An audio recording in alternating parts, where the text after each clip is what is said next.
Hello and welcome back to the virtual classroom. I'm your host, Dr. Olmsted.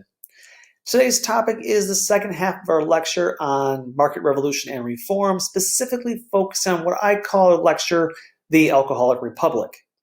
Now, before we begin, hit pause on this video, jot down the rest lecture outline, starting with the second Great Awakening, and of course, pay particular attention to those key terms at the top.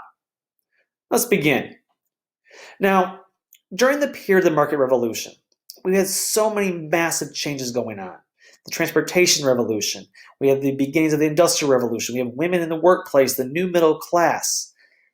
We have people begin to feel adrift, all this change. And lots of people begin to feel confused, they begin to feel adrift in society. Whenever you have extreme, radical periods of change, you often see a revival in religion. For lots of people, religion provides some semblance of stability. And this period is no different from any other period thus far. And during this period of rapid economic change, 1820s, 1830s, 1840s, we will see a widespread religious revival that we call the Second Great Awakening. And again, it begins in the 18 teens, but really hits its stride by the late 1820s, 1830s. Now, in the Second Great Awakening, many different preachers will rise up and achieve great fame. However, the main leader of the Second Great Awakening is a man by the name of Charles Finney. And he will gain huge fame for having revival services in Rochester, New York, especially on the Erie Canal. Again, note the importance of the Erie Canal. Now, Finney and many of those like him who preached during the Second Great Awakening, they were known as evangelical preachers. They're non-denominational. They don't preach to your intellect. They preach rather to your emotions. And they have a very flamboyant style of preaching. Again, trying to reach your hopes and fears rather than that intellect in your head. They don't have scripted sermons. They just get up and start preaching in a very non-denominational audience. As you can see, there's women, there's children, there's young, there's old. There's even some African Americans in there. And these revivals, the preacher is fiery. And when they would do what's called tag team preaching, when one person gets tired, the next preacher just kind of steps up and takes over and goes wherever the Spirit leads them. The thing is, thousands of people come in order to hear these revivals. These are spectacle events. These are places of entertainment to these towns. Thousands of people will show up to hear the sermons being preached. And whether it was Charles Finney or one of the other preachers, the whole point is to make people feel ashamed of their sins and repent. And they would show up, though, despite possibly going to start feeling sorry for themselves or feeling guilty. They show up because it's a spectacle, it's a thing to do, it's a form of entertainment, much like you would talk about like baseball or football later in history.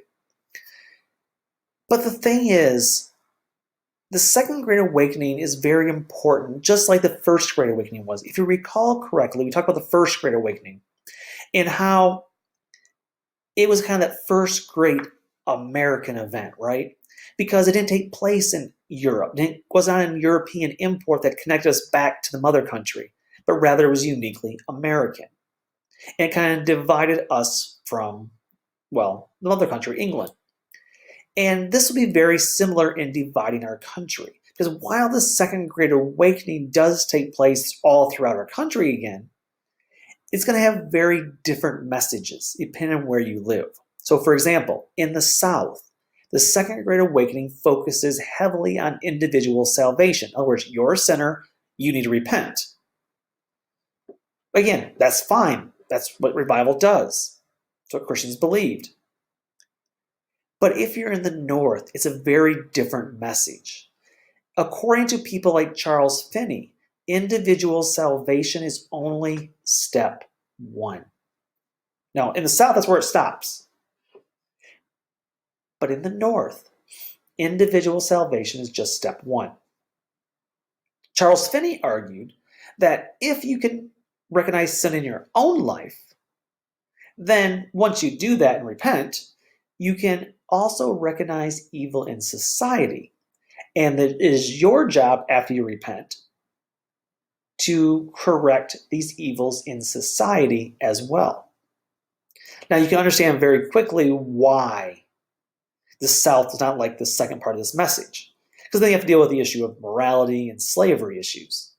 So we're going to lead the South, but again, pay attention to this. This is important. It's a very different message, dividing the North from the South, because the South says, oh yeah, individual salvation, fantastic, repent. But in the North, that's only step one. Step two is once you recognize sin in your own life, you then need to turn around and recognize sin in society and correct those evils. Shh, don't talk about slavery. Now, so the second great awakening is only step one. So the step two then you can call as reform. Reform society is the ultimate goal. And there's a couple of ways to do that. The first way is to convince individuals the way they're living is wrong, and then convince them to change.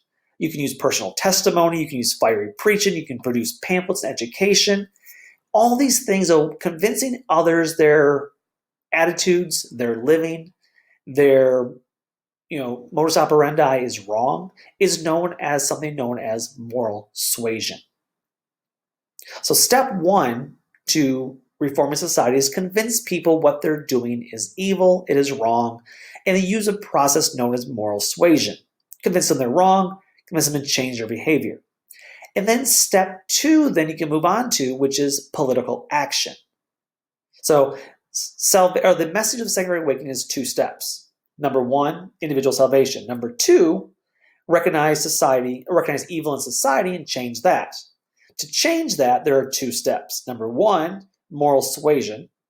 Convince people that what they're doing is wrong, either through preaching, use personal testimony, use pamphlets, education.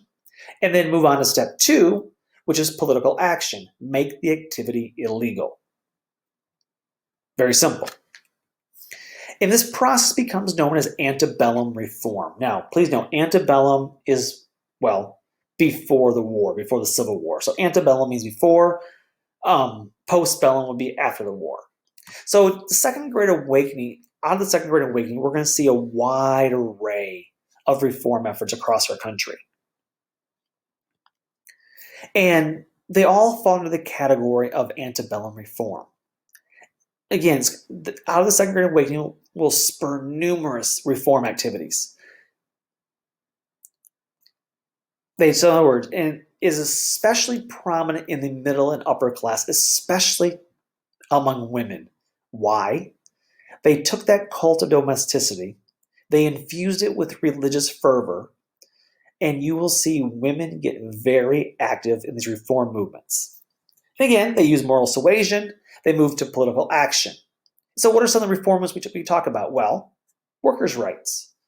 Maybe workers or owners should not treat their workers like crap. Women's rights. Women's suffrage, right to vote. Maybe women should be paid equal with men.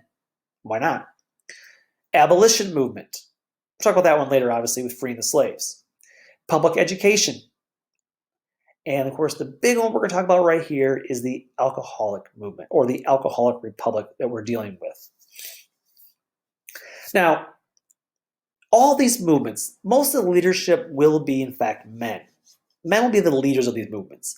But the boots on the ground, the number, numerically, one of the largest participatory groups of this are these middle and upper class white women who have more free time in their hands because they're middle class and upper class, and because they're taking that cult of domesticity, taking the message of the Second Great Awakening and applying it to society.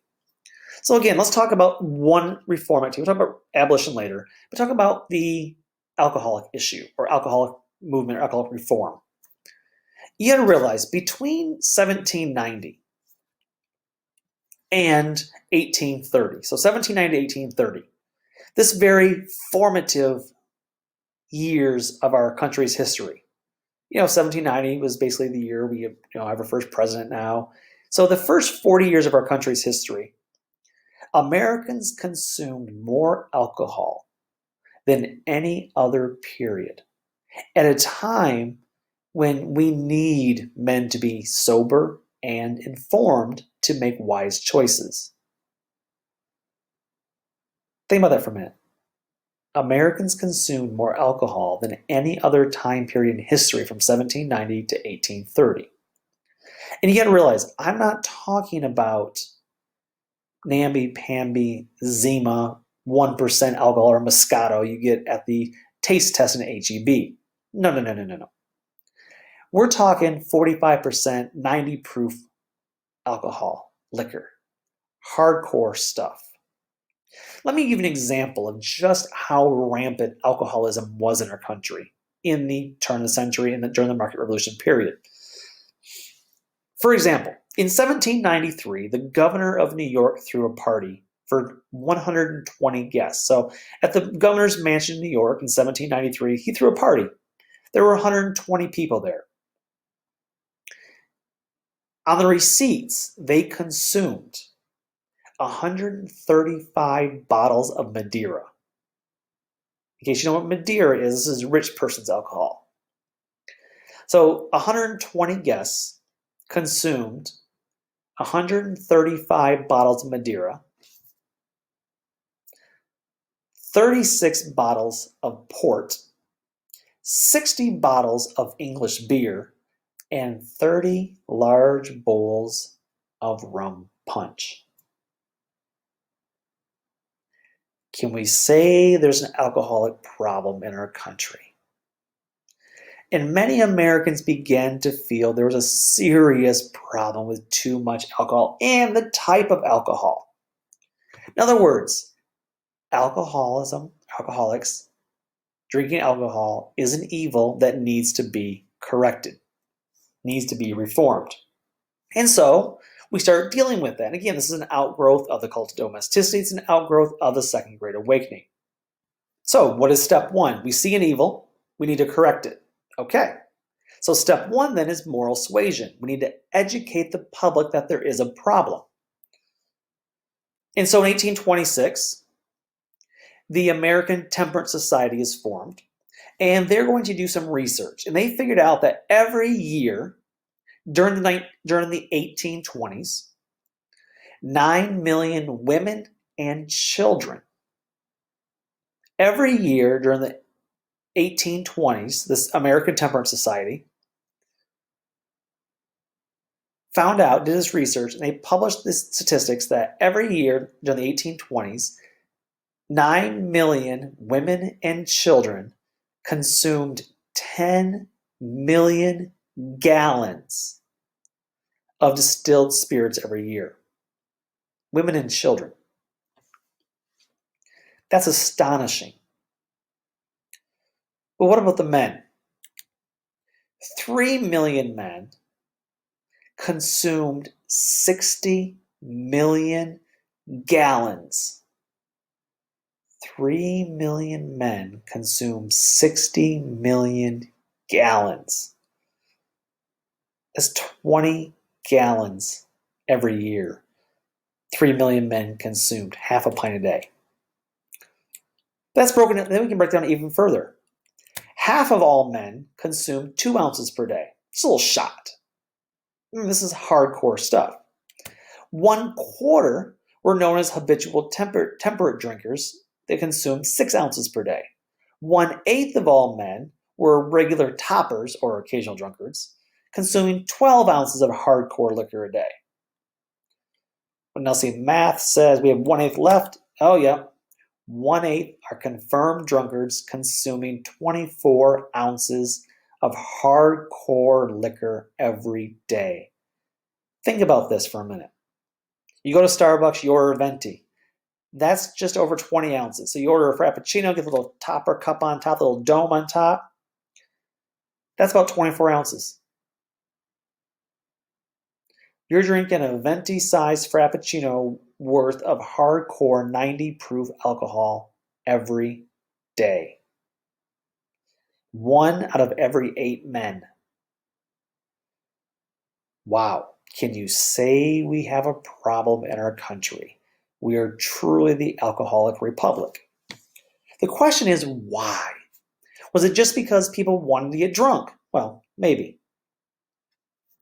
The reality is, though, there are some very valid reasons. I'm going to list 8 of them really quickly. There's some 8 valid reasons why people drink so much. So, reason number one, the US was a country of grain producers. We discussed this already. We talked about the Whiskey Rebellion, right? So we're a nation of grain producers. Grain's very expensive and not very profitable as a grain to transport across the country. It spoils too quickly. It's too expensive. Instead, you turn to alcohol and sell it for more money. In other words, the United States is the cheapest place in the world to get drunk. Yeah. Number two, remember that problem with Virginia and the water supply? Well, we're not dying from water necessarily anymore.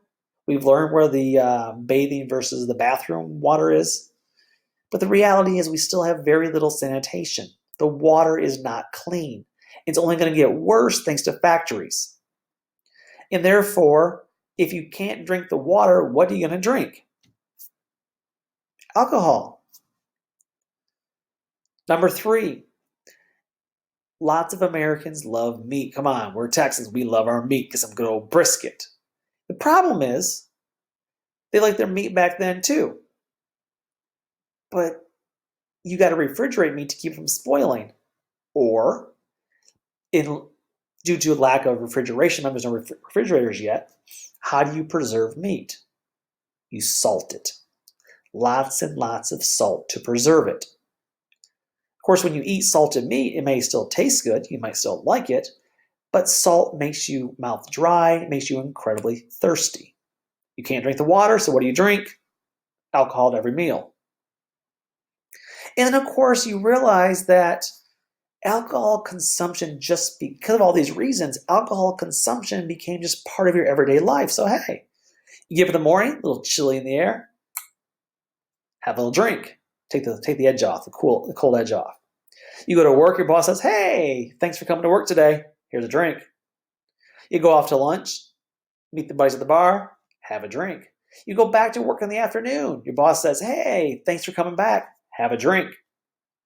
You go home at night, you're tired after a long day, you eat some more salted meat at home from your wife, and sure enough, what do you drink? Have another drink. A little more alcohol. So it became part of your daily routine. Number five, of course, alcohol was the choice of beverage at any major occasion. Wedding. Let's celebrate. Yay, alcohol. At a funeral. Oh, we're sad. Let's drown our sorrows in alcohol. Birthday parties, etc. Number six, men in the community would elect their militia leaders, their militia commanders, those running for local political offices. They would elect them, as a base of citizenry, but in order to get elected, these men would hand out alcohol to basically make people like them. I mean, no one wants to serve a stingy militia commander. I mean, you're going off to war with these people. You want someone to, open a tab up at the local bar. Keep you warm in the cold weather as you're going off to fight. So militia leaders would often pass around drinks to get votes. And similarly, number seven, national elections. You want to win an election? You better be willing to pass out alcohol as people go to the ballot box. Again, you don't want a stingy leader. It's one of the main reasons why alcohol is still prohibited the present day at polling locations. You can't buy someone's vote with a drink of alcohol because that's what happened in the 1820s, 1830s. And then, of course, finally, number eight, this rapidly changing market revolution society. Economic demographic changes. Americans feel as though they're not benefiting from these changes. They feel lost. They feel adrift. Therefore, alcohol provides escape. Again, all these reasons are valid reasons. But, as you can see from the cartoons here, many people, including especially women who are tired of drunk husbands beating them, and using the American Temperance Society, they're going to begin to use moral suasion to convince people they're wrong for doing it. The Just Say No to Alcohol campaign. And of course, they publish statistics like we saw right here. They also began publishing other things like tracts and pamphlets and cartoons like these and like these. This was known as the 9 Steps of a Drunkard or of a Drunk. So step 1 on the far left, a glass with friends. Step 2, a glass to keep the cold out. Step 3, a glass too much. Step 4, drunk and riotous. Step 5, confirmed drunkard. Wait. We're confirmed drunkard, only step 5. We got 9 steps. We're in for it, apparently. It's all downhill from here. Number 6, poverty and disease. Step 7, forsaken by friends. Step 8, desperation and crime. Step 9, death by suicide. Again, is this an extreme? Maybe. But it's this idea of using this as moral suasion. And got news for you. It works. Just say no to alcohol works to a large extent. For example, lots of churches began to pass ordinances, and you will not be allowed to be a member of the church if you continue to drink. I always find this fascinating because I grew up in Michigan, and in the North, you largely, if you go to church, you don't really drink, or if you do, it's kind of a hush-hush thing, you don't talk about it. It's not a normal thing to do. It's not something you proudly do as a Christian in the North.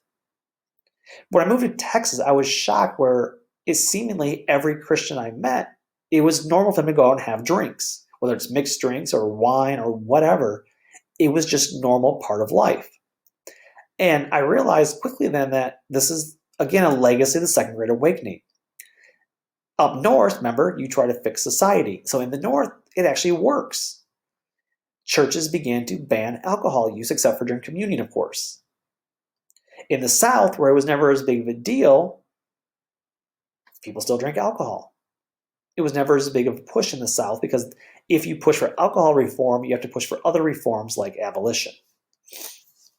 So churches began this push against it, as did employers. Now, I made the story earlier how employers said, hey, you showed up, thanks, have a drink. Well, in these new industrial places, they begin to think, maybe we don't want to have someone who's drunk or inebriated working on heavy, large machinery might cause accidents or death. That's a bad thing. And remember I told you how the new immigrants were coming in the 1840s, 1850s, especially the Irish, who were notoriously Catholic and stereotypically large drunkards. There's a lot of animosity against them. And so passing ordinances by employers to prevent drinking alcohol was a way to control this group of immigrants that were seen as, well, not quite American, not quite white enough yet to be part of society. And so banning alcohol for job reasons was a way to control the incoming population of undesirable immigrants. Now, by the 1840s, it's become so successful that the movement starts to split. It moves to step 2, which is the political action, make the activity illegal. Now, we will not get a national prohibition law, obviously, but by the 1840s, we'll start seeing what are called local option laws. Many communities moved to pass legislation to ban alcohol. They began to pass laws that target the production of alcohol.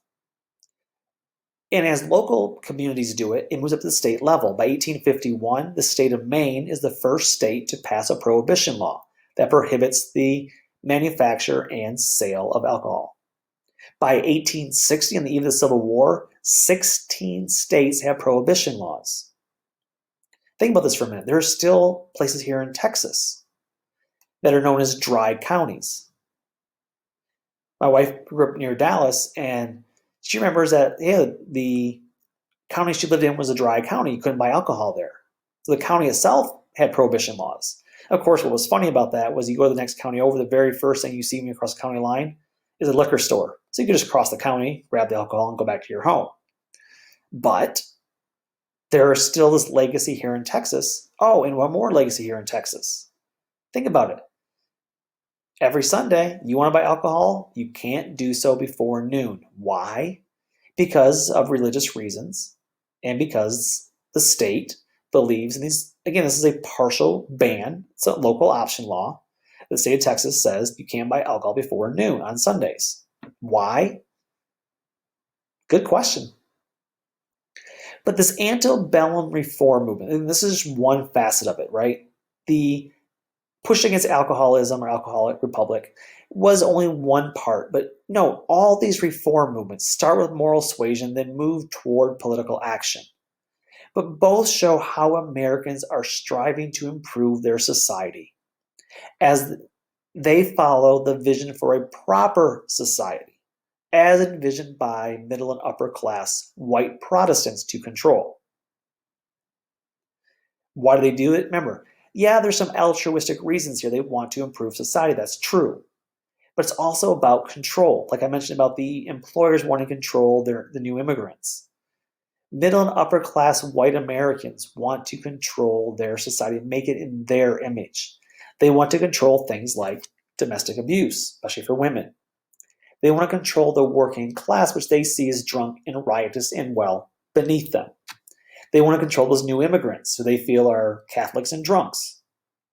And they want to control, of course, Catholics because they don't like Catholics still. These are Protestants. And so while on the one hand, this is seen as a more religious thing to clean up society, there's also a kind of dark underbelly that was all about control of society. And this is where you start having people with conspiracy theories. This is where you start having people say, well, that's all good enough well for you, but why are you trying to put your opinions on us? Because on the one hand, you could argue, yes, it's about cleaning up society. But when it gets to the control aspect, you start seeing where just a few people, numerically speaking, a small percentage of Americans are trying to control the entirety of America and control it in their image. And this is when people start pushing back. But for now, though, we say that there was tremendous success in this period, in the antebellum reform period. And again, this is all a result of people trying to reform society out of the Second Great Awakening, led largely by women, again, not in leadership roles, but the masses. And again, as a reaction to the market revolution. Now, when we come back next time, we'll talk about how politics themselves begin to change as well. But until then, take care and bye-bye.